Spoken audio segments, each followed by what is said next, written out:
ഒന്നാമതായിട്ട് പ്രളയക്കെടുതിയിൽ ദുരിതങ്ങൾ അനുഭവിക്കുന്ന ജനങ്ങൾക്ക് ആശ്വാസം എത്തിക്കുന്നതിന് കേരളത്തിലെ കോൺഗ്രസിന്റെ മുഴുവൻ ഘടകങ്ങളോടും പ്രത്യേകമായിട്ട് നിർദ്ദേശം നൽകുകയാണ്. എല്ലാവരും ജനങ്ങളുടെ ദുരിതത്തിൽ സഹായമെത്തിക്കാനും രക്ഷാപ്രവർത്തനങ്ങളിലും മുൻകൈയെടുത്ത് മുന്നോട്ട് വരണമെന്ന് എല്ലാവർക്കും നിർദ്ദേശം നൽകുകയാണ് KPCC.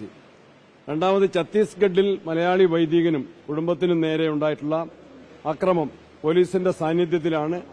അതേറെ പ്രതിഷേധാർഹമാണ്. ബജരംഗ് ദൾ പ്രവർത്തകർ, സംഘപരിവാർ ശക്തികൾ പോലീസ് ഒത്താശയിലാണ് അവരുടെ ആരാധനാലയത്തിൽ കയറി പ്രാർത്ഥിച്ചുകൊണ്ടിരിക്കുമ്പോൾ ഈ അക്രമം നടത്തിയത്. അതിനുള്ള വലിയ പ്രതിഷേധം അറിയിക്കുന്നു. നിലമ്പൂരിലെ കോൺഗ്രസിന്റെ സ്ഥാനാർത്ഥി സംബന്ധിച്ച് ഞങ്ങൾ അവസാനവട്ട ചർച്ചയിലാണ്. AICCക്ക് ഇന്ന് തന്നെ KPCCയുടെ പേര് നൽകിക്കൊണ്ടുള്ള നിർദ്ദേശം നൽകും.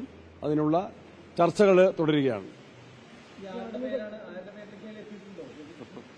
ഇന്നിലേറെ പേരുകൾ ചർച്ച ചെയ്തുകൊണ്ടിരിക്കുകയാണ്. രാവിലെയല്ല, ഇന്ന് തന്നെ ഉണ്ടാകാനാണ് സാധ്യത.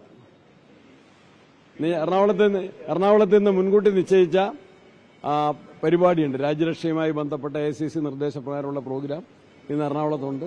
ആ പരിപാടിയുമായിട്ട് ബന്ധപ്പെട്ട് ഞങ്ങൾ എല്ലാവരുടെയും ഉണ്ട്. അതുകൊണ്ട് ആവശ്യമായിട്ടുള്ള ആലോചനകൾ നടത്തിക്കൊണ്ടിരിക്കുന്നു. തെരഞ്ഞെടുപ്പിലുണ്ടാവും. PV അൻവറിന്റെ സ്വാധീനം തെരഞ്ഞെടുപ്പ് ഫലത്തിലുണ്ടാകും. UDFന് അനുകൂലമായിട്ട് PV അൻവർ സജീവമായിട്ട് തന്നെ തെരഞ്ഞെടുപ്പിൽ UDFനെ സഹായിക്കും. എല്ലാ വിഭാഗത്തിന്റെയും പിന്തുണ കോൺഗ്രസിനും UDFനും ഉണ്ടാവും. ഞങ്ങളുടെ ശ്രദ്ധയിൽപ്പെട്ടിട്ടില്ല.